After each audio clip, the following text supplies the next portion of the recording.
میرا نام سعدیہ ہے اور میرا تعلق پنجاب کے ایک دیہات سے ہے۔ ہم کئی نسلوں سے یہیں رہتے آ رہے ہیں۔ پاکستان بننے سے قبل میرے آبا و اجداد یہیں رہائش پذیر تھے۔ گاؤں میں ہماری حویلی بہت بڑی تھی اور ہمارا سارا خاندان مل جل کر رہتے تھے۔ میرے چچا اور تایا کی بیٹیاں بھی میری ہم عمر ہی تھیں۔ ہم سارا دن گاؤں میں کھیلتے کودتے گزار دیتے۔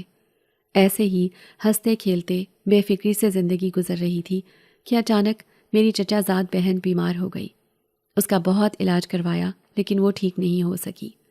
ابھی اس کی رپورٹیں شہر کے بڑے ہسپتال سے آئی بھی نہیں تھیں کہ میری تایا زاد کو بھی عجیب بیماری نے آ گھیرا۔ وہ راتوں کو اٹھ کر گھر سے باہر اکیلی چلی جایا کرتی تھی، پھر اسے گھر میں باندھ کے رکھنا پڑا۔ سب کے ہوش تب اڑ گئے جب یہ واقعہ میرے ساتھ پیش آیا۔ کیونکہ حویلی کی 2 جوان لڑکیاں پہلے ہی بیمار تھیں تو میرے لیے کوئی خطرہ مول نہیں لیا جا سکتا تھا، لیکن میری اس وقت جان نکل گئی جب میں نے حویلی میں موجود اس بڑے سے پیڑ پر کسی چیز کا سایہ دیکھا۔ میرے دیکھتے ہی دیکھتے وہ سایہ… میرا نام سعدیہ ہے اور میں اپنے والدین کی اکلوتی لاڈلی اولاد ہوں۔ میں پنجاب کی ایک گاؤں کی بہت بڑی حویلی میں اپنی تایا زاد اور چچا زاد بہنوں کے ساتھ کھیل کر جوان ہوئی۔ میری نسبت بچپن سے ہی میرے تایا زاد کے ساتھ طے تھی، جو پڑھنے کے لیے بیرون ملک چلا گیا تھا۔ میرے چچا کے 3 بچے تھے، ایک بیٹی جو میری ہی ہم عمر تھی اور 2 بیٹے تھے۔ یوں میں ہی اکیلی بہن تھی، لیکن مجھے تنہائی کا احساس اس لیے بھی نہیں ہوتا تھا کیونکہ ہمارا پورا خاندان اکٹھا رہتا تھا۔ ہم سے پہلے بھی کئی نسلیں اسی حویلی میں پل کر جوان ہوئی تھی۔ ہمارا خاندان 1947 میں ہجرت کر کے آنے والوں میں سے نہیں تھا، بلکہ ہم مقامی لوگ تھے جو جدی پشتی رئیس چلے آ رہے تھے۔ ہمارے گھر میں دولت کی ریل پیل تھی۔ ہر چھوٹے بڑے کام کے لیے نوکروں کی فوج ہر وقت تیار رہتی تھی۔ ہم تینوں کا بچپن ساتھ گزرا تھا، اس لیے بھی سہیلیوں کی طرح رہتی تھیں، اور سارا دن بس گاؤں کی گلیوں میں کھیلتے کودتے۔ کب جوانی کی دہلیز پہ قدم رکھ دیا کچھ پتہ ہی نہیں چلا۔ ہم سب کی شادیاں آگے پیچھے طے ہوئی تھیں، لیکن شادیوں سے پہلے ہی ہمارے گھر پہ کسی کی نظر پڑ گئی اور ہمارا خاندان پھر لمبے عرصے تک خوشیوں سے محروم ہو گیا۔ ہوا کچھ یوں کہ کچھ دن سے میری تایا زاد نادیہ عجیب حرکتیں کر رہی تھی۔ میں اور میری چچا زاد رابعہ اس کا مذاق اڑاتی کہ اسے کیا ہو گیا ہے، لیکن نادیہ ہمارے مذاق کی پرواہ کیے بغیر گھنٹوں اس سایہ دار درخت کے نیچے بیٹھی رہتی تھی۔ یہاں تک رہتا تو بھی ٹھیک تھا، لیکن وہ اب آہستہ آہستہ اس درخت سے باتیں کرنے لگی تھی، جس کی وجہ سے ہم نے اس کا مذاق اڑانا شروع کیا کہ اسے اس درخت میں کیا نظر آنے لگا ہے جس سے وہ باتیں کرتی پھر رہی ہے۔ حویلی میں ہم تینوں کا جہیز بن رہا تھا اور دھوم دھام سے شادی کی تیاریاں جاری تھیں، لیکن کسی کو بھی علم نہیں تھا کہ ہماری خوشیوں کو نظر لگ گئی ہے۔ ایک دن ایسے ہی بیٹھے بیٹھے نادیہ کو عجیب دورہ پڑا اور اس کے حلق سے عجیب و غریب آوازیں نکلنے لگیں۔ ہم سب لوگ ڈر گئے کہ یہ کیا مسئلہ ہے۔ کچھ دیر بعد وہ خود ہی ٹھیک ہو گئی، لیکن اسے کچھ یاد نہیں تھا کہ اس کے ساتھ کیا ہوا ہے۔ ہم سب حیران تھے کہ ایسا کیسے ہو سکتا ہے کہ اسے کچھ یاد نہ ہو، لیکن وہ اصرار کرتی رہی کہ ایسا کچھ نہیں ہوا، آپ سب کا وہم ہے اور میں بالکل ٹھیک ہوں۔ کچھ دن سکون سے گزرے تھے کہ ایک رات پھر اس کی طبیعت ویسی ہی بگڑ گئی۔ تایا اور تائی اسے لے کر شہر کے بڑے ہسپتال میں چلے گئے اور اس کے سارے ٹیسٹ کروائے۔ ابھی اس کی رپورٹس ملی نہیں تھیں کہ رابعہ کی حالت بھی ویسی ہی ہونا شروع ہو گئی۔ سارا خاندان سر پکڑ کر بیٹھ گیا کہ یا خدایا، ہم پر یہ کیسی آزمائش آن پڑی ہے اور اس میں سے کیسے نکلا جائے۔ میرے تایا اور چچا دونوں نے شہر کے سب سے بڑے ہسپتال میں اپنی بیٹیوں کو داخل کروا دیا۔ پیسہ پانی کی طرح بہانے کے باوجود وہ اس قابل نہ ہو سکے کہ اپنی بچیوں کا علاج ڈھونڈ سکتے۔ ڈاکٹرز نے کہہ دیا کہ دونوں بچیاں میڈیکل کے لحاظ سے بالکل ٹھیک ہیں، انہیں روحانی علاج کی ضرورت ہے۔ اب سب کو ایک نئی پریشانی نے آن گھیرا۔ آج کل ہر دوسرا بندہ تو عامل بنا پھرتا ہے، ایسے میں بندہ کس پہ اعتبار کرے؟ پھر یہ حویلی کی عزت کا معاملہ تھا، کیونکہ ذرا سی بات باہر نکلتی تو بچیوں کے دامن داغدار ہو جاتے۔ ہمارے ہاں لوگ نفسیاتی بیماریوں کو بھی عشق معشوقی سے ملا دیتے ہیں، اور یہاں تو معاملہ ہی الٹ تھا، کیونکہ ہم تینوں کی نسبت ہماری مرضی سے طے کی گئی تھی اور ہم تینوں ہی بہت خوشی سے شادی کی تیاریوں میں مگن تھیں جب اچانک یہ معاملہ شروع ہوا۔ زیادہ پریشانی کی بات یوں بھی تھی کہ ہم تینوں کزنز کی شادیاں اگلے مہینے طے تھیں، اور ایک مہینے کے اندر اندر ان دونوں کزنز کا مکمل تندرست ہونا بے حد ضروری تھا، جو کہ اب ناممکن نظر آ رہا تھا۔ نادیہ کی حالت زیادہ خراب تھی، کیونکہ اسے تو دورہ پڑنے کے بعد یاد بھی نہیں رہتا تھا کہ اسے کیا ہوا ہے۔ پلکیں جھپکائے بغیر کئی کئی گھنٹے وہ چھت کو گھورتی رہتی تھی۔ رابعہ کے تو سر میں اچانک درد اٹھتا تھا اور اس کی چیخیں حویلی کے در و دیوار کو ہلا کر رکھ دیتی تھیں۔ مجھے ان دونوں کی حالت دیکھ کر بہت ہی دکھ ہوتا تھا۔ ضد کر کے ایک ہی پلیٹ میں کھانا کھانے والی ہم تینوں کو اب الگ الگ کھانا دیا جاتا تھا۔ بابا نے تایا سے بات کی کہ بچیوں کو کسی اچھے نفسیاتی ڈاکٹر سے ملوایا جائے، کیا معلوم ان کا کوئی نفسیاتی معاملہ ہو۔ تایا اور چچا نے بابا کی بات مان کر ان دونوں کو شہر کے سب سے اچھے سائیکیٹرسٹ کو دکھایا، جس نے 2 ملاقاتوں میں ہی جان لیا کہ یہ معاملہ نفسیات کا نہیں ہے۔ بابا نے وجہ پوچھی تو اس ڈاکٹر نے کہا کہ کل آپ سیشن کے وقت بڑی بچی یعنی نادیہ کے ساتھ موجود رہیے گا، پھر آپ حقیقت اپنی آنکھوں سے دیکھ لیں گے۔ اگلے دن حسب وعدہ بابا نادیہ کے پاس کھڑے رہے۔ جب ڈاکٹر نے نادیہ کو ہپناٹائز کرنے کی کوشش کی تو نادیہ کرسی پر ہی جھولے لینے لگی۔ وہ کبھی ڈاکٹر کو گریبان سے پکڑتی، کبھی اسے گالی دینے لگتی۔ یوں محسوس ہو رہا تھا کہ نادیہ کا دماغ اس کے کنٹرول میں نہیں ہے۔ بابا تو نادیہ کی یہ حالت دیکھ کر بہت پریشان ہوئے۔ انہیں سمجھ آ گئی تھی کہ معاملہ نفسیات کا نہیں بلکہ کسی شریر جن کا ہے، جس نے نادیہ اور رابعہ دونوں کا جینا محال کر رکھا ہے۔ بابا نے جب گھر آ کر سب کو یہ بات بتائی تو ایک بار تو سب کے ہوش اڑ گئے کہ یہ بیٹھے بٹھائے کیا معاملہ ہو گیا۔ سب کو ہی چپ لگ گئی تھی۔ ہر وقت چہچہانے والی چڑیاں دانا پانی سب کچھ بھول چکی تھیں۔ گھر میں عجیب سی خاموشی کا راج تھا۔ وہ تو ہمارے ملازمین وفادار تھے، ورنہ ایسی باتیں تو فوراً پورے گاؤں میں پھیل جاتی ہیں۔ ویسے تو حویلی والوں کا سکون غارت ہو ہی گیا تھا۔ شادی کی تیاریاں مدھم پڑ گئیں اور تائی اور چچی نے دبے لفظوں میں امی کے کان میں یہ بات ڈال دی کہ کسی طرح کوشش کر کے یہ شادیاں آگے کر دی جائیں، کیونکہ یہ حویلی کی عزت کا معاملہ ہے۔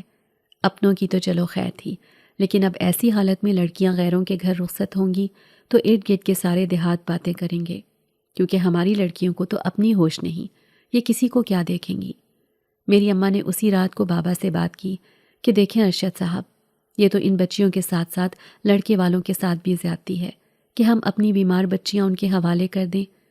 کل کلاں کو بھی تو باتیں سننی ہیں، تو کیا یہ بہتر نہیں کہ فی الحال شادیوں کا ارادہ کچھ عرصے کے لیے ملتوی کر کے ان بچیوں کے مناسب علاج کی طرف توجہ دے دی جائے؟ کیا معلوم اللہ نے کس کے ہاتھ میں ان کے نصیب کی شفا لکھی ہو۔ بابا کہنے لگے، سعدیہ کی ماں کہتی تو آپ ٹھیک ہیں، کیونکہ عزت بے عزتی کا معاملہ ہے، اور ویسے بھی رابعہ نے تو دوسرے گاؤں میں بیاہ کر جانا ہے۔ میرے منہ میں خاک، یہ سب ہماری بیٹی کے ساتھ بھی ہو سکتا تھا۔ اللہ نے اگر ہمیں بچا لیا ہے تو ہمیں دوسری بچیوں کا احساس کرنا چاہیے، نہ کہ اپنی بیٹی کی خوشیاں دیکھتے رہیں۔ میں صبح ہی بھائی صاحب سے بات کر کے تینوں بچیوں کی شادی 6 ماہ کے لیے ملتوی کرواتا ہوں۔ میں جو دروازے کے ساتھ لگ کر اماں اور بابا کی باتیں سن رہی تھی، بابا کی بات سن کر میرا منہ کڑوا ہو گیا تھا، کیونکہ میرا تایا زاد باہر کے ملک سے آیا ہی شادی کے لیے تھا، اور میں جو آنکھوں میں شادی کے لیے ڈھیروں خواب سجائے بیٹھی تھی، سب خواب ایک دم چکنا چور ہو گئے۔ میں خود غرض نہیں تھی، لیکن مجھے اپنی خوشیاں بھی عزیز تھیں۔ میں اپنی بہنوں جیسی سہیلیوں کو اس مصیبت میں اکیلا نہیں چھوڑنا چاہتی تھی، اسی لیے بابا کے فیصلے پر سر جھکا دیا۔ اماں میری بات سے خوش ہو گئیں کہ ان کی بیٹی نے اس موقع پر سمجھداری سے کام لیا ہے۔ بابا نے اگلے دن اپنے دونوں بھائیوں کو ناشتے کی ٹیبل پر سمجھانے کی غرض سے بات شروع کی۔ بابا بولے، بھائی جان اور اسجد، آپ میری بات کا برا نہیں منائیے گا۔ ہم تینوں بھائیوں کی اس محبت بھرے سلوک کی مثال پورا گاؤں دیتا ہے، اور ہم ہمیشہ ایسے ہی رہیں گے انشاءاللہ۔ اب ہمیں جو مسئلہ درپیش ہے وہ یہ ہے کہ ہماری بچیاں ذہنی طور پر اچانک بیمار ہو گئی ہیں۔ یہ بات ہم گھر والے تو سمجھتے ہیں، لیکن ضروری نہیں کہ جہاں رابعہ کی بات طے ہے وہ لوگ بھی ہماری بچی کی ذہنی حالت پر سمجھوتا کریں۔ اور ویسے بھی شادی کے بعد تو خواتین کے 100 مسائل ہوتے ہیں۔ ہماری نازوں پلی بیٹی کو کوئی یہ تانا دے کہ اس کا تو دماغ ہی کام نہیں کرتا، تو کیا ہم برداشت کریں گے؟ تایا جان بولے، بالکل نہیں، کسی کی اتنی جرت کہ میری بیٹی پر انگلی اٹھائے؟ بابا بولے، بس یہی ساری بات ہے، میں صرف یہی بات کر رہا ہوں کہ ہمیں پہلے اپنی بیٹیوں کی ذہنی حالت درست کرنی ہے، تاکہ وہ بھی اپنی شادی کے فنکشنز کو مکمل انجوائے کر سکیں جیسے وہ پہلے دن سے کر رہی تھی۔ اب نہ تو انہیں شاپنگ میں دلچسپی ہے، نہ ہی ان کے شوخی بھرے کہے سننے کو ملتے ہیں۔ بابا افسردگی سے بولے تھے، انہی چڑیوں کے دم سے تو اس حویلی میں رونق ہے، یہ اپنے گھروں کی ہو جائیں گی تو یہ حویلی ویران ہو جائے گی۔ اب کی بار چچا بولے، کیوں ویران ہوگی بھائی صاحب؟ میری رابعہ کی شادی ہی غیروں میں ہونے جا رہی ہے، باقی 2 بچیاں تو اسی حویلی کی رونق بڑھانے کو یہیں رہیں گی، بس جگہ ہی تو تبدیل ہونی ہے۔ آپ کی سعدیہ بڑے بھائی کے پورشن میں اور بڑے بھائی جان کی نادیہ میرے پورشن میں آ جائے گی، اتنا ہی تو فرق ہے بس۔ اور میں ارشد بھائی جان کا بھی بہت شکر گزار ہوں کہ انہوں نے اتنی بڑی بات کہی ہے، ورنہ میں تو سوچ رہا تھا کہ ان کی بیٹی اس ذہنی بیماری سے بچی ہوئی ہے تو کہیں وہ اس موقع پر اپنی لاڈلی بیٹی کی رخصتی کا نہ کہہ دیں، پھر تو ہمیں سارے گاؤں سے باتیں سننے کو ملتی کہ بات تو تینوں بچیوں کی طے تھی، شادی ایک کی کیوں ہوئی۔ چچا جان اب کچھ ریلیکس ہوئے تھے اور تایا جان کی فکر بھی کچھ کم ہوئی تھی۔ بابا پھر بولے کہ تو یہ طے ہوا کہ تینوں بچیوں کی شادی دسمبر تک ملتوی کی جاتی ہے، اور آج سے جتنا جلدی ممکن ہے ان بچیوں کے لیے کسی عالم سے رجوع کیا جائے، کیونکہ میں کسی عامل بابا یا یہ 2 نمبر لوگوں کو حویلی کے اندر لانے کے حق میں نہیں ہوں۔ ادھر جب ہماری شادی بھی ملتوی ہو گئی تو شہریار بھی بڑوں کے فیصلے کے آگے خاموش ہو گیا۔ ایک دن جب میں تایا کے پورشن میں تائی کی پسندیدہ ڈش کڑھی دینے گئی تو شہریار نے مجھے دیکھ لیا اور اپنے پاس بلایا کہ میری بات سن کر جانا۔ مجھے علم تھا کہ وہ اندر ہی اندر مجھ سے خفا ہے، لیکن میں بھی کیا کر سکتی تھی، اس کی بھی تو بہن کا معاملہ تھا۔ شہریار نے مجھے لاؤنج میں ہی بٹھایا اور کہنے لگا کہ مجھے تم سے کچھ باتیں ڈسکس کرنا تھیں۔ میں نے کہا جی کہیں، آپ کو کیا کہنا ہے؟ مجھے لگا تھا کہ وہ ہماری شادی یا مستقبل کے حوالے سے کوئی بات کریں گے، لیکن ایسا نہیں تھا۔ انہوں نے اپنی بہن کے مسئلے کے متعلق مجھ سے پوچھا تھا۔ شہریار کہنے لگے، سعدیہ تم تو ان دونوں کے ساتھ ہر وقت رہتی تھی، تمہیں زیادہ علم ہوگا کہ آخر ایسا کیا ہوا ہے ان کے ساتھ جو وہ دونوں اپنے ہوش و حواس سے بیگانہ ہو گئی ہیں۔ میں نے انہیں جواب دیا، شہریار میں یقین سے تو کچھ نہیں کہہ سکتی، لیکن مجھے اتنا معلوم ہے کہ یہ دونوں حویلی کے لان میں لگے اس بڑے سے درخت کو گھورا کرتی تھیں۔ وجہ مجھے بھی نہیں معلوم، لیکن اس کے بعد سے ہی ان کی حالت خراب ہونا شروع ہوئی ہے۔ نادیہ تو باقاعدہ اس درخت سے باتیں بھی کرتی تھی۔ تب مجھے اور رابعہ کو علم نہیں تھا کہ کیا مسئلہ ہے، ورنہ ہم شروع میں ہی سب کو بتا دیتے۔ ہم نے تو اس بات کو مذاق سمجھا کہ اب نادیہ کے یہ حالات ہیں کہ وہ درختوں سے باتیں کرے گی۔ ہمیں معلوم ہی نہیں تھا کہ وہ درخت سے نہیں بلکہ اس پہ رہنے والی اس غیر انسانی مخلوق سے باتیں کرتی ہے جو اب ان دونوں کی زندگی اجیرن کر رہی ہے۔ شہریار نے ساری بات غور سے سنی۔ انہیں تایا جان نے بتا دیا تھا کہ نادیہ اور رابعہ کسی غیر انسانی مخلوق یعنی کسی شریر جن کے زیر اثر ہے، اسی لیے ڈاکٹرز ان کا علاج نہیں کر سکتے۔ میں انہیں تفصیلات بتا کر واپس اپنے پورشن میں آ گئی تھی۔ اگلے دن تایا جان نے ایک بار پھر شہر کا رخ کیا۔ اب وہ وہاں کے سب سے بڑے مدرسے میں گئے اور اس مدرسے کے منتظم اعلیٰ سے ملے، اسے سارا واقعہ کہہ ڈالا اور ان سے کسی اچھے عالم دین کو اپنے ساتھ حویلی میں لے جانے کی اجازت مانگی۔ اس منتظم نے اپنے مدرسے کے سب سے قابل استاد عالم دین جو کہ امام مسجد بھی تھے، جن کا نام قاری شوکت صاحب تھا، انہیں تایا کے ساتھ بھیج دیا۔ منتظم اعلیٰ کا کہنا تھا کہ قاری صاحب جنات کو قابو کرنے کی صلاحیت رکھتے ہیں، اس لیے اگر کسی آسیب کا معاملہ ہے تو پریشان ہونے کی بالکل بھی ضرورت نہیں ہے، ہم یہ معاملہ بآسانی حل کر لیں گے۔ لیکن یہ صرف کہنے کی بات تھی، کیونکہ وہ جن اتنی آسانی سے پیچھا چھوڑنے والوں میں سے نہیں تھا۔ خیر، تایا جان قاری صاحب کو اپنے ساتھ گاؤں لے آئے اور بابا اور چچا سے انہیں ملوایا۔ دوپہر کے کھانے کا وقت تھا، اس لیے پہلے کھانا کھایا گیا اور پھر تایا جان نے تفصیلی بات چیت کی۔ قاری صاحب نے 1 ہفتے کا وقت مانگ لیا تھا، انہیں گیسٹ روم میں لے جایا گیا۔ قاری صاحب نے اپنا سامان رکھا اور آرام کی غرض سے لیٹ گئے۔ ادھر ہم سب کی جان میں جان آئی کہ اب حویلی کی رونقیں بحال ہوں گی، ورنہ تو ایک عرصہ ہوا تھا کہ سب کے چہرے سے مسکراہٹ ختم ہو گئی تھی۔ قاری صاحب رات کا کھانا کھا کر چہل قدمی کے لیے حویلی کے لان میں نکلے اور گھومتے پھرتے اس درخت کے پاس آ پہنچے۔ میں اپنے کمرے کی کھڑکی سے یہ منظر دیکھ رہی تھی۔ قاری صاحب کے اس درخت کے پاس پہنچنے کی دیر تھی کہ درخت تیزی سے ہلنے لگا، یوں لگ رہا تھا کہ ابھی جڑوں سمیت اکھڑ کر باہر آ جائے گا۔ کافی دیر تک درخت یوں ہی جھولتا رہا۔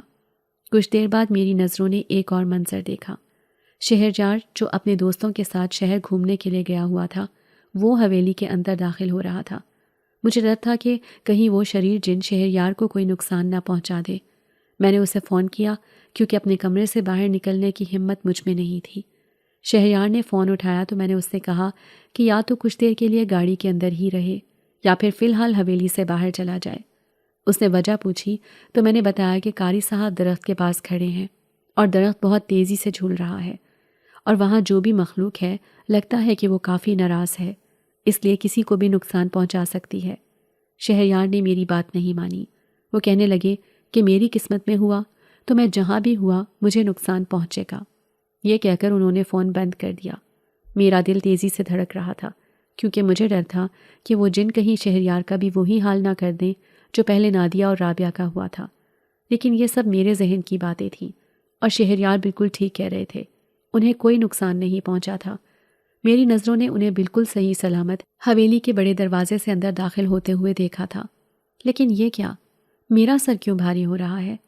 اور یہ قاری صاحب درخت کے پاس سے کیوں ہٹ گئے ہیں؟ میں صرف اتنا ہی سوچ سکی تھی۔ اس کے بعد مجھے کوئی ہوش نہیں تھا کہ میں کہاں موجود ہوں۔ جب آنکھ کھلی اور حواس بحال ہوئے تو تایا جان سمیت سبھی گھر والوں کو اپنے پاس فکر مند دیکھا۔ میں نے تایا جان سے پوچھا کہ میں بے ہوش کیوں ہو گئی تھی اور قاری صاحب کو میں نے اس طرف آتے دیکھا تھا۔ میرا اتنا کہنا تھا کہ میرے بابا نے آگے بڑھ کر مجھے گلے لگا لیا اور رونے لگے۔ میں حیران تھی کہ انہیں کیا ہو گیا ہے، لیکن وہ مسلسل رو رہے تھے۔ اماں کی طرف دیکھا تو وہ بھی آنکھوں میں آنسو لیے کھڑی تھی۔ مجھے کچھ سمجھ نہیں آ رہا تھا کہ ہوا کیا ہے، لیکن تایا جان کی بات نے سب سمجھا دیا تھا۔ وہ بولے تھے کہ اس جن نے ہمارا ہی گھر دیکھ لیا ہے، ہماری پھول سی بچیاں مرجھانے لگی ہیں۔ زندگی میں انہوں نے ابھی دیکھا ہی کیا ہے جو اتنی بڑی آزمائش ان پر آ پڑی ہے۔ تایا جان مسلسل بول رہے تھے۔ مجھے کچھ ان کی بات سمجھ آ رہی تھی، لیکن میری آنکھوں کے سامنے اندھیرا آ رہا تھا۔ میں پھر سے بے ہوش ہو گئی تھی۔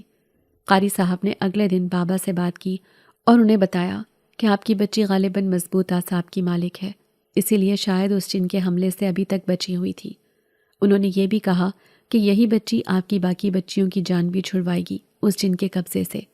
آپ نے بس صبر سے کام لینا ہے اور پریشان مت ہو، بس اللہ سے دعا کریں کہ ہم اس شریر جن پر قابو پا لیں۔ قاری صاحب نے اصل بات پھر بھی بابا سے چھپا لی تھی۔ شاید وہ انہیں مزید پریشان نہیں کرنا چاہتے تھے۔ نہ ہی گھر میں سے کسی کے ذہن میں یہ سوال آیا تھا کہ آخر یہ جن یہاں آیا کیسے؟ ہم یہاں اتنے سالوں سے آباد ہیں، کبھی اس طرح کی کوئی بات نہیں دیکھی تھی جو معاملات اب ہو رہے تھے۔ لیکن شاید ہماری پریشانی ہی اتنی زیادہ تھی کہ سبھی اس میں الجھے ہوئے تھے اور ان باتوں کی طرف کسی کا دھیان ہی نہیں گیا تھا۔ میں نے سوچا تھا کہ آج اماں سے اس بارے میں بات کروں گی، اور میں نے دوپہر کے کھانے پر یہ بات چھیڑ دی تھی کہ اماں، آپ سب کو یہ تو معلوم ہے کہ درخت پر کسی شیطانی جن کا قبضہ ہے، لیکن کوئی یہ کیوں نہیں سوچ رہا کہ یہ شیطان جن آیا کہاں سے اور اس کا مقصد کیا ہے؟ یہ بلا وجہ ہی تو یہاں نہیں آ گیا نا؟ اماں سوچ میں پڑ گئیں کہ واقعی اس طرف تو کسی کا دھیان ہی نہیں گیا کہ یہ بلا ایک دم کیسے نمودار ہو گئی ہے۔ اماں نے کہا کہ وہ بابا سے کہیں گی کہ قاری صاحب سے یہ تو پوچھیں کہ یہ شریر جن یہاں پر آیا کیوں ہے۔ شام کے کھانے پر اماں نے یہ بات سب مردوں کے سامنے رکھی کہ کم از کم یہ تو معلوم ہونا چاہیے کہ اس کا مقصد کیا ہے اور وہ کیوں ہماری بچیوں کے پیچھے پڑ گیا ہے۔ بابا یہ بات سن کر خاموش ہو گئے۔ مجھے لگا وہ اس جن کے یہاں رہنے کی وجہ جانتے ہیں، لیکن کسی وجہ سے خاموش ہو گئے ہیں۔ میں نے سوچا کہ بابا سے اکیلے میں بات کروں گی کہ یہ جن ہماری زندگی برباد کرنے کیوں آیا ہے۔ رابعہ اور نازیہ اپنے کمروں میں سوتی تھیں، لیکن جب سے یہ معاملہ شروع ہوا تھا تو تائی اور چچی نے ان کے ساتھ سونا شروع کر دیا تھا۔ اب ان کی طبیعت کچھ بحال ہوتی محسوس ہو رہی تھی۔ شاید اس کی وجہ بھی میں ہی تھی، کیونکہ اب اس آصف کی نظر مجھ پر جو پڑ گئی تھی۔ خیر، رات کو سب کے سونے کا انتظار کرنے کے چکر میں رات بہت گہری ہو گئی تھی۔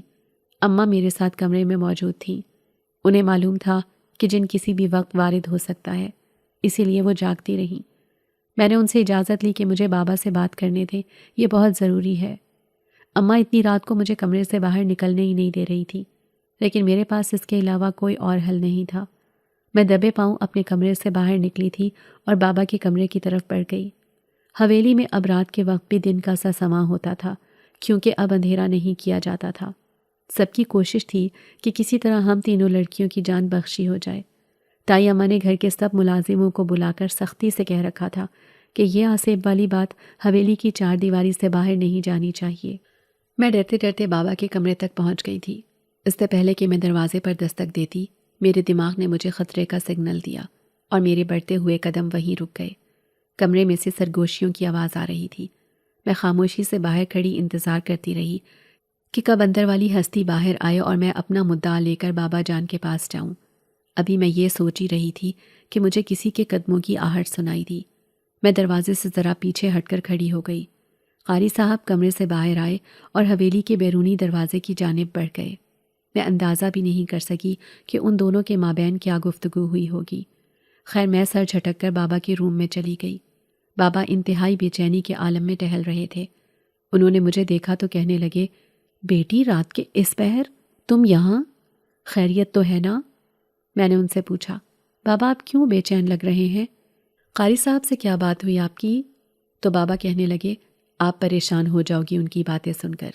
میں نے کہا، بابا میں یہاں اسی لیے آئی ہوں تاکہ آپ سے پوچھ سکوں کہ یہ شریر جن ہماری حویلی میں پہنچا کیسے؟ یعنی ایسے کون سے مسائل پیدا ہوئے ہیں یا کیا وجہ ہے کہ وہ حویلی کے اس درخت کو اپنا مسکن سمجھ کر بیٹھ گیا ہے اور ہماری زندگیاں اجیرن کر رہا ہے؟ بابا آپ کو تو پتہ ہے نا کہ جنات کو انسانی دنیا میں دخل اندازی کرنے کی اجازت نہیں ہوتی، پھر اس کا یہاں رہنا؟ کیا جنات کی دنیا میں کوئی قانون قاعدے نہیں ہوتے، یا یہ بغیر کسی قانون کے تحت جب چاہیں انسانی دنیا میں تباہی مچانے آ جائیں؟ میں اس وقت شدید غصے کی حالت میں تھی، اور اس سے پہلے کہ میری آواز بلند ہوتی بابا نے مجھے بیٹھنے کو کہا اور کہا کہ وہ مجھے ساری بات بتائیں گے، لیکن اس کے لیے میرا پرسکون ہونا ضروری ہے۔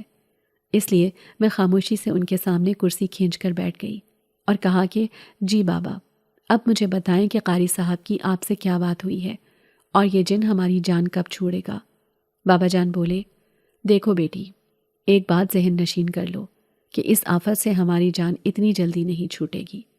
قاری صاحب نے جو باتیں بتائی ہیں وہ پریشان کن ہے۔ ان کے مطابق یہ جن پچھلے 4 ماہ سے یہاں موجود ہے اور اسے اس کی شرارتوں کے سبب اس کے قبیلے سے باہر نکال دیا گیا تھا۔ اسے بطور سزا انسانی دنیا میں بھیج دیا گیا ہے، لیکن اس کے قبیلے والے یا تو جان بوجھ کر اس سے لا تعلق ہو کر بیٹھے ہیں یا پھر وہ اس پر فاتحہ پڑھ کر اسے بھول چکے ہیں، جب ہی اس کی سرکشی بڑھتی جا رہی ہے۔ اب اس مسئلے کا حل تو بس یہی نظر آتا ہے کہ اس کے قبیلے سے رابطہ کیا جائے، لیکن کیسے؟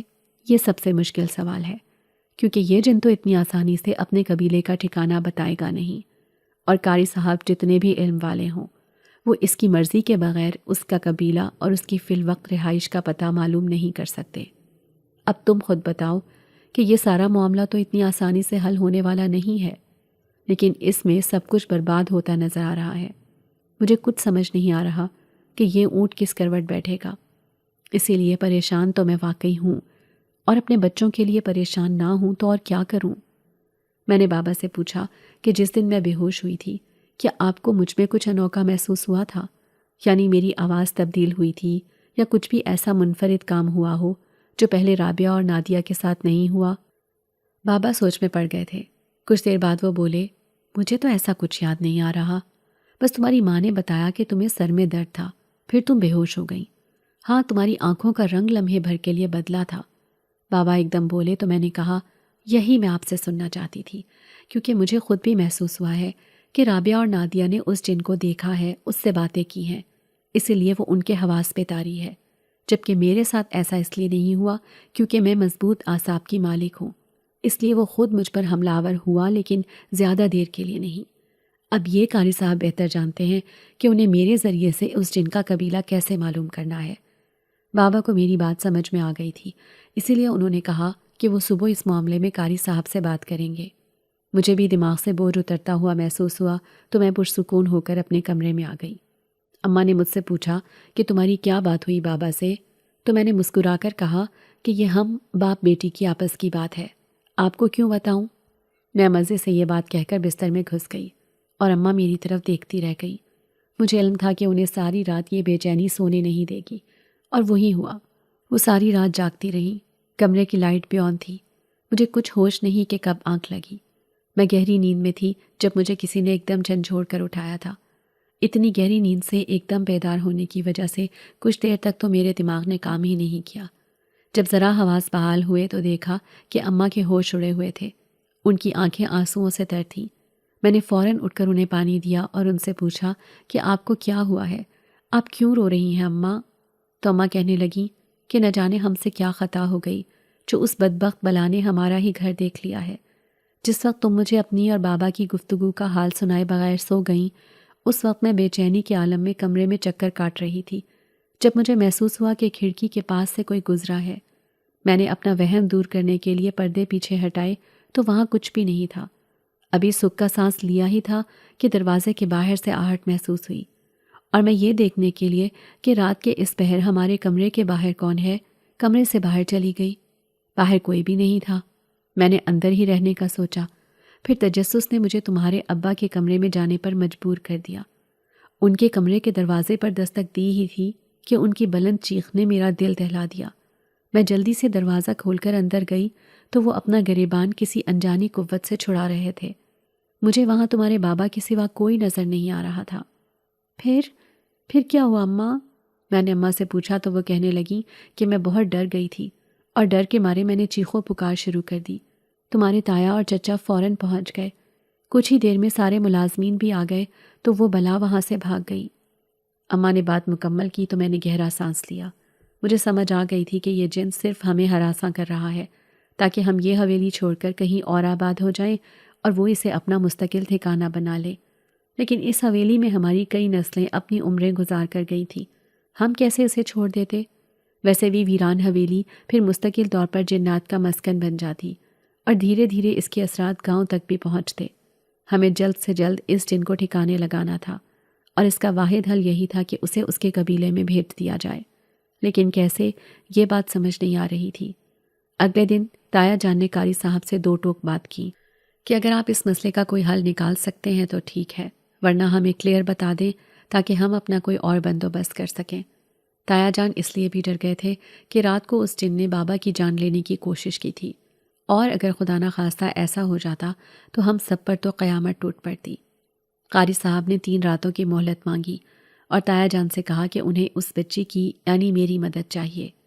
تایا جان نے پوچھا کہ یہ کیا مدد کر سکتی ہے، تو قاری صاحب کہنے لگے کہ یہی بچی ہماری مدد کر سکتی ہے، کیونکہ اس کا خود پہ کنٹرول ہے، یہ ہمیں اس جن کے قبیلے تک لے جا سکتی ہے اور کوئی نہیں۔ تایا جان نے پوچھا کہ کیا اس سے بچی کی جان کو تو کوئی خطرہ نہیں ہوگا، تو قاری صاحب کہنے لگے نہیں، انشاءاللہ بچی کو کچھ نہیں ہوگا۔ تایا جان کچھ فیصلہ نہیں کر پا رہے تھے۔ بابا نے آ کر حامی بھر دی اور کہا کہ میری بچی مضبوط اعصاب کی مالک ہے، مجھے امید ہے کہ وہ اس جن کو خود پر حاوی نہیں ہونے دے گی۔ آپ اللہ کا نام لے کر جن کو حاضر کریں، میں اپنی بچی کو لے کر آتا ہوں۔ قاری صاحب کا پلان یہ تھا کہ وہ جن کو اشتعال دلا کر اس سے قبیلے کا پتہ معلوم کر لیں گے۔ وہ اپنی جگہ ٹھیک تھے، لیکن وہ جن بھی اتنی آسانی سے قابو آنے والا نہیں تھا۔ کمرے میں بابا، تایا اور چچا بھی موجود تھے۔ قاری صاحب نے مجھے اپنے سامنے بٹھایا اور بلند آواز سے کچھ پڑھنے لگے۔ مجھے اپنا سر بھاری ہوتا ہوا محسوس ہونے لگا تھا۔ میری آنکھوں کا رنگ تبدیل ہو رہا تھا۔ اس کا مطلب یہ تھا کہ وہ جن مجھ پہ حاوی ہو رہا تھا۔ قاری صاحب نے اس سے سوالات کرنے شروع کیے۔ تم اس حویلی میں اکیلے ہو؟ اس نے جواب دیا، ہاں، میں اکیلا ہی تیرے لیے کافی ہوں۔ قاری صاحب نے پھر پوچھا، تیرا قبیلہ کہاں ملے گا؟ اس نے جواب دیا، اتنے علم والا ہے تو خود ڈھونڈ لے۔ قاری صاحب نے پھر اس سے کہا، تو جانتا ہے میں تیرے ساتھ کیا کر سکتا ہوں، اس کے باوجود میں تجھے وقت دیتا رہا ہوں کہ ان شریف لوگوں کی زندگی سے نکل جا، لیکن تو نے اس مہلت کا ناجائز فائدہ اٹھایا ہے۔ تجھے علم بھی ہے کہ تجھے انسانی دنیا میں چھیڑ چھاڑ کرنے پر سزا ملے گی۔ تجھے تو ویسے بھی اپنے قبیلے سے بطور سزا باہر نکالا گیا ہے، تو نے پھر بھی اپنا عمل درست نہیں کیا۔ تیرے پاس آج کی رات ہے، اپنے قبیلے میں لوٹ جا، ورنہ تجھے قابو کرنا میرے لیے کچھ مشکل نہیں، اور یہ بات تجھے اچھے سے معلوم ہے۔ اتنا کہہ کر قاری صاحب خاموش ہو گئے، لیکن میری حالت غیر ہونے لگی تھی۔ مجھ سے اپنا آپ سنبھالنا مشکل ہو رہا تھا۔ پھر مجھے محسوس ہوا کہ میں نے کمرے کے باہر کی طرف قدم بڑھائے ہیں، اس کے بعد حویلی سے باہر۔ مجھے نہیں معلوم کون سی قوت مجھے کھینچے چلی جا رہی تھی، لیکن میں بس بھاگتی چلی گئی۔ بابا اور قاری صاحب شاید میرے پیچھے پیدل بھاگتے جا رہے تھے۔ تایا اور چچا نے گاڑیاں نکالیں اور میرا پیچھا کرنا شروع کر دیا۔ مجھے ایسا لگ رہا تھا کہ کسی بھی لمحے میں گر جاؤں گی۔ میرا سر مسلسل بھاری ہو رہا تھا، لیکن میرے قدم نہیں رک رہے تھے، یہاں تک کہ قبرستان آ گیا۔ قبرستان پہنچ کر میرے قدم ایک پرانی قبر کے پاس آ کر رک گئے۔ مجھے اپنے پیچھے بابا کی آوازیں آ رہی تھیں۔ قبر ادھ کھلی تھی اور روشنی باہر تک آ رہی تھی۔ مجھے یکایک محسوس ہوا جیسے میرے سر سے کوئی وزن اٹھا رہا ہے۔ میرا جسم پہلے کی طرح ہلکا پھلکا ہو گیا تھا۔ میں نے مڑ کر دیکھا تو قاری صاحب میرے نزدیک پہنچ چکے تھے۔ انہوں نے مجھے یہاں سے واپس جانے کو کہا تو میں چچا جان کے ساتھ حویلی واپس چلی گئی۔ جبکہ تایا اور بابا قاری صاحب کے ساتھ قبرستان میں ہی رہے۔ مجھے نہیں معلوم اس کے بعد کیا ہوا۔ قاری صاحب نے اس جن پر قابو کیسے پایا، کیونکہ اسی صبح فجر کی نماز کے بعد قاری صاحب حویلی سے واپس شہر چلے گئے تھے۔ اس دن کے بعد وہ جن، اس کا سایہ یا اس کی موجودگی کا احساس مجھے نہیں ہوا۔ رابعہ اور نادیہ بھی اب بہتر ہونے لگی تھی۔ حویلی میں زندگی اپنے معمول پر واپس آ رہی تھی، اور اس سے پہلے کہ حویلی کے مکین دوبارہ کسی مصیبت میں پھنستے، حویلی میں ہماری شادی کی تیاریاں دھوم دھام سے ہونے لگی تھیں۔ میں، رابعہ اور نادیہ بابا کے ساتھ روزانہ شاپنگ کے لیے شہر چلی جاتی تھی۔ بڑے بڑے شاپنگ مالز تو ساری رات کھلے رہتے تھے، اسی لیے ہماری واپسی بھی رات گئے ہوتی تھی۔ اماں سمیت گھر کی خواتین یعنی تائی اور چچی ہم لڑکیوں کے اتنی دیر سے گھر واپس آنے پر اعتراض کرتی جو ہم چٹکیوں میں اڑا دیتی۔ اتنا عرصہ جو اس ذہنی اذیت میں گزارا تھا، اب اس کرب کا اثر بھی تو زائل کرنا تھا۔ ہم نے جی بھر کر شاپنگ کی، شادی کے جوڑے، جوتے، میچنگ پرس، نہ جانے کیا کچھ اکٹھا کر لیا۔ شادی کی تاریخیں طے ہوئیں تو سب کاموں میں تیزی آ گئی۔ 10 دن کا وقت تھا اور اتنے سارے کام باقی تھے۔ اماں ملازموں کو ہدایات دے رہی تھی کہ کون سا کام کیسے کرنا ہے۔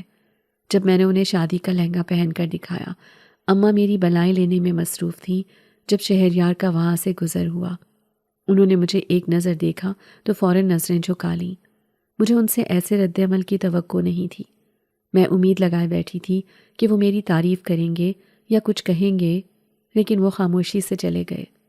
میں بجھ کر رہ گئی کہ آخر ان کے دماغ میں کیا چل رہا ہے۔ یہ بات اب میں کسی سے پوچھ بھی نہیں سکتی تھی، کیونکہ جس سے بھی پوچھتی اس نے یہی کہنا تھا کہ چند ہی تو دن ہے، پھر خود پوچھ لینا۔ مہندی کے فنکشن کا انتظام لان میں کیا گیا تھا۔ ہم 2 کزنز کی تو اسی حویلی میں شادی ہو رہی تھی۔ بس رابعہ تھی جس کے سسرال والے دوسرے گاؤں سے تعلق رکھتے تھے، اس لیے وہاں سے لڑکے والے مہندی لے کر آئے۔ ساری رات مہندی کا فنکشن چلتا رہا۔ بابا نے لان میں ہی باربیکیو کا بندوبست کیا تھا۔ پورا گاؤں ہماری خوشی میں شریک تھا۔ تایا نے حلوائی گھر ہی بلوا لیے تھے جو رنگ برنگی مٹھائیاں بنانے میں مصروف تھے۔ شہر سے شہریار کے دوست بھی شادی میں شامل ہوئے تھے، وہ بھی شہریار کے ساتھ مل کر بھنگڑا ڈالنے میں مصروف تھے۔ 2 بجے تک یہ شغل چلتا رہا، پھر بابا کے کہنے پر سب لوگ آہستہ آہستہ اپنے کمروں کی طرف جانے لگے، کیونکہ بابا کو علم تھا کہ رابعہ کے سسرال والے وقت پر بارات لے کر پہنچ جائیں گے، اسی لیے انہوں نے سب کو ٹائم سے سونے کے لیے کہا۔ جب ہلچل کچھ کم ہوئی تو میں بابا کے پاس آئی، کیونکہ میرے دماغ میں جو وسوسے چل رہے تھے انہیں بابا ہی دور کر سکتے تھے۔ میں نے ان کے دروازے پر دستک دی تو بابا نے دروازہ کھولا۔ وہ اپنی اینک صاف کر رہے تھے۔ یوں محسوس ہو رہا تھا جیسے وہ روئے ہوں۔ میں نے ان سے پوچھا، بابا آپ کو کیا ہوا؟ کیا آپ روئے ہیں؟ تو بابا کہنے لگے، نہیں بیٹا، بس ایسے ہی۔ اب تو میرا شک مزید پختہ ہو گیا، اور اتنے دن سے میرے ذہن میں جو سوال اٹھ رہا تھا وہ میں نے بابا کے سامنے رکھ دیا۔ میں نے ان سے پوچھا، بابا جان، آپ کو کیا لگتا ہے، کیا شہریار اس شادی سے خوش ہیں؟ بابا بولے، ہاں بیٹی، وہ بہت خوش ہے، اور کیوں نہیں ہوگا بھلا؟ یہ رشتہ اس کی پسند سے ہی تو طے ہوا تھا۔ میں نے کہا، بابا میں اب کی بات کر رہی ہوں، کہیں وہ مجھ سے اس بات پر غصے تو نہیں ہے کہ میں آدھی رات کو اس جن کو خود پر حاوی کیے قبرستان کی طرف چلی گئی تھی؟ مجھے ایسا لگتا ہے کہ وہ اس بات کو لے کر مجھ پر غصہ ہیں۔ ایسا کچھ بھی نہیں ہے میری بیٹی، بابا نے کہا، تم یہ فکر ذہن سے نکال دو۔ اس رات تمہارے قبرستان سے واپس گھر جانے کے بعد قاری صاحب، میں اور تمہارے تایا وہاں رکے تھے۔ مجھے معلوم نہیں تھا کہ وہ جن ہمیں تمہارے ذریعے سے یہاں قبرستان میں کیوں لے کر آیا ہے۔ وہ تو جب قاری صاحب نے اس کے والدین کے نام پکارے تو مجھے علم ہوا کہ وہ جن ہمیں اپنے قبیلے کے پاس لے کر آیا تھا۔ اس کے والد ایک باریش جن تھے جو اپنے حلیے اور وضاحت سے نیک معلوم ہوتے تھے۔ اس کی والدہ بھی نیک جننی تھی۔ قاری صاحب نے ان سے پوچھا کہ ایسا کیا ہوا تھا کہ آپ نے اسے اپنے مسکن سے بے دخل کر دیا؟ تو اس کے والد کہنے لگے کہ یہ شیاطین جنات کے ساتھ جا ملا تھا اور ہمارے قبیلے میں فساد برپا کیے رکھتا تھا، جس کی وجہ سے ہم نے اسے بطور سزا اپنے مسکن سے نکال دیا کہ کچھ عرصہ اپنوں سے دور رہ کر ہو سکتا ہے کہ یہ اپنی شرارتوں سے باز آ جائے، لیکن ہمیں معلوم نہیں تھا کہ یہ انسانی دنیا میں خود کو ظاہر کرے گا اور وہاں فساد کھڑے کرے گا۔ آپ کو جو تکلیف پہنچی اس کے لیے ہم معذرت خواہ ہیں، کیونکہ ہم مسلمان جنات ہیں۔ اور ہم نہیں چاہتے کہ ہماری وجہ سے کسی انسان کو کوئی مصیبت پہنچے۔ آپ کا جو اتنا نقصان ہوا، ہم اس کے لیے معذرت خواہ ہیں اور آپ سے وعدہ کر رہے ہیں کہ دوبارہ یہ آپ کی زندگی میں کسی قسم کی مداخلت نہیں کرے گا۔ قاری صاحب نے کہا کہ آپ کے کہنے پر میں اسے چھوڑ رہا ہوں، ورنہ آپ جانتے ہیں کہ میں اسے قابو میں کر کے اس سے کیا کام نکلوا سکتا ہوں۔ اب اس کی ماں بولی تھیں کہ آپ اسے ایک موقع دے دیں۔ جیسے آپ شریف انسان ہیں، ویسے ہی ہم جنات بھی کسی انسان کو کوئی نقصان نہیں پہنچاتے۔ آپ بے فکر ہو کر گھر جائیے، آئندہ یہ آپ کی دنیا میں دخل اندازی نہیں کرے گا۔ بابا اتنا بتا کر چپ ہو گئے تو میں نے ان سے پوچھا کہ شہریار یہ سب بات جانتے ہیں؟ تو بابا کہنے لگے کہ ہاں، میں نے خود اس سے یہ ساری بات کی تھی، کہیں وہ کل کو تمہیں اس بات کے تانے نہ دیتا پھرے۔ اس نے مجھے یقین دلایا ہے کہ وہ تمہیں بہت خوش رکھے گا، اس لیے تمہیں پریشان ہونے کی ضرورت نہیں ہے، بے فکر ہو کر سو جاؤ، صبح جلدی اٹھنا بھی ہے۔ صبح ہوئی تو سب کی بھاگ دوڑ جاری تھی، کسی کو ناشتے کی فکر تھی تو کوئی بارات کے گاؤں سے نکلنے کا شور مچا رہا تھا۔ غرض یہ کہ پوری حویلی میں ادھم سا مچا ہوا تھا۔ ہم تینوں کزنز شہر کے سب سے بڑے بیوٹی سیلون میں گئی تھی۔ ظاہر ہے ہماری زندگی کا اتنا خوبصورت دن تھا تو تیاری بھی تو اسی حساب سے ہونی تھی۔ ہم سب تیار ہو کر گھر پہنچی تو اماں، تائی اور چچی ہماری بلائیں لینے لگیں اور ساتھ ہی افسردہ بھی ہو گئیں کہ ہماری تینوں چڑیاں اڑنے لگی ہیں۔ میں نے اماں کو چھیڑتے ہوئے کہا کہ 2 چڑیاں تو گھوم پھر کر آپ ہی کی منڈیر پر بیٹھنے والی ہیں، ہم نے کہاں جانا ہے حویلی کو چھوڑ کر۔ خیر ہم اپنے کمرے میں بیٹھ کر رابعہ کی بارات کا انتظار کر رہے تھے۔ حویلی کے لان میں ہی رابعہ کی بارات کو بٹھانے کا انتظام کیا گیا تھا، کیونکہ ہم 2 لڑکیوں کی باراتیں تو گھر میں ہی موجود تھیں۔ سبھی رشتہ دار حویلی میں آ چکے تھے کہ اچانک ایک طرف سے بارات آ گئی کا شور اٹھا اور ڈھول کی تھاپ سنائی دی۔ وہ لوگ ڈھول اور بینڈ باجے کے ساتھ بارات لے کر پہنچے تھے۔ بارات کا راستہ روکا گیا، پیسے لے کر جان خلاصی کی گئی۔ باراتیوں کو بٹھانے کے بعد ہم تینوں کے نکاح کا وقت ہوا۔ بابا، تایا اور چچا ہمارے پاس کمرے میں ہی موجود تھے۔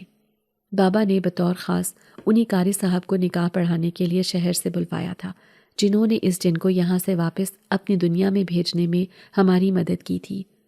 قاری صاحب نے جب نکاح نامے پر دستخط کرنے کے لیے کہا تو میں جو اتنی پر اعتماد نظر آتی تھی، میرے ہاتھ کانپنے لگے اور آنسو تھے کہ تھمنے کا نام ہی نہیں لے رہے تھے۔ ایسے میں بابا نے مجھے سہارا دیا اور اپنے کاندھے سے میرا سر لگا لیا۔ میں نے ہمت کر کے نکاح نامے پر سائن کر دیے۔ دلہنوں کی طرف سے نکاح ہونے کے بعد دلہا صاحبان کی باری آئی اور ہم 6 لوگ نکاح کے خوبصورت بندھن میں بندھ چکے تھے۔ ہر طرف مبارک سلامت کا شور اٹھا، مہمانوں میں چھوارے تقسیم کیے گئے اور پھر پرتکلف کھانا پیش کیا گیا۔ تینوں بھائیوں نے کھانے میں کسی طرح کی کوئی کسر نہیں چھوڑی تھی۔ غرض یہ کہ بارات کو کھانے سمیت تمام انتظامات بہت پسند آئے تھے۔ انہوں نے کھانے کی بھی بہت تعریف کی اور بڑی دھوم دھام سے رابعہ اپنے گھر کو رخصت ہوئی۔ میں رخصت ہو کر تایا کے پورشن میں آ گئی اور نادیہ کی رخصتی چچا کے پورشن میں ہوئی۔ زندگی کو اب ایک نئے زاویے سے دیکھنا تھا اور اسی میں جینا تھا۔ شہریار بہت اچھا ہمسفر ثابت ہوا۔ چند سالوں بعد وہ مجھے اپنے ساتھ بیرون ملک لے گیا، جہاں اب مجھے اپنی حویلی اور اس کے مکین یاد آتے ہیں، یہاں تک کہ وہ آسیبی مخلوق بھی۔ میں اور شہریار وہ دن کئی بار یاد کرتے ہیں، کیونکہ وہ ہماری زندگی کے تلخ مگر یادگار ترین دن تھے۔ اماں دن میں بار بار فون کرتی ہیں، بابا اداس رہتے ہیں۔ اب مجھے بابا کی بات یاد آتی ہے کہ اس آنگن کی چڑیاں اڑ گئی ہیں اور اب اپنی مرضی سے ہی گھر کو لوٹیں گی۔ اس عید پر جب ہم سب اکٹھے ہوئے تو بے ساختہ وہ گزرے ہوئے دن یاد آ گئے، جنہیں اب بھی اکیلے میں یاد کروں تو جھرجھری سی آ جاتی ہے۔